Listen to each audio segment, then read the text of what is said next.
in nam pumpi vin GMF jai mona pakai lagawin will now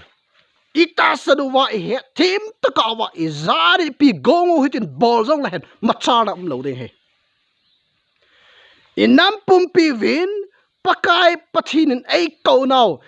will now hopi now hingzing pakai ama ta momong hiti he team takawa izari ni pi gongo hitin izani ipi ngai to jong lahan macha lo ding he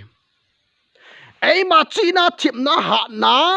ai lo wala ai ma mi hing lung gela i macha lo de pakai ha chungnung pathin to go le thil go le thupi he thim ta ka wa i macha lo ding he ka cha pa khat chun ka thupi le kalung dei banga achon lo wa hi le ama dei iti kapi ding ham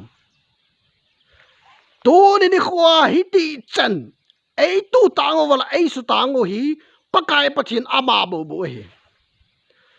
inam sunguwa adesana galmiten ei bol now sanga kapona ta chu inam sung pom pivin pakai pathin togo le thil got he thim lo pau zo hi kapona na sang zo he galmiten ei bol na sanguwa nam lamkai Houlhacha milham pakain ei ko now le ei will now hethim lo wa ato gon hethim lo ho chung zo he kalung hang he inam pumpi win pakai pathin in ei ko now ei will now hethim teng le kiel na sata hung ding he inam sumu hi pakai pathin na to le thil gon na to gon chi thajing hi pakai pathin na to jing hi ei su chil jingo hi inam pumpi win pakai pathin ei ko now he thimu wa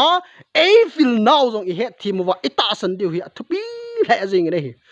GMF dai bonam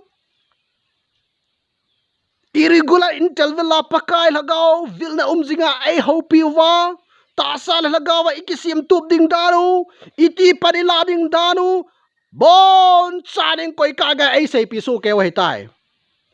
inam pumpi win itasan thai nai lo jiwa declaration ni bol thai nai lo jiwa tu ni chen ga pakai khungai so re bo win hi tuong long ding 21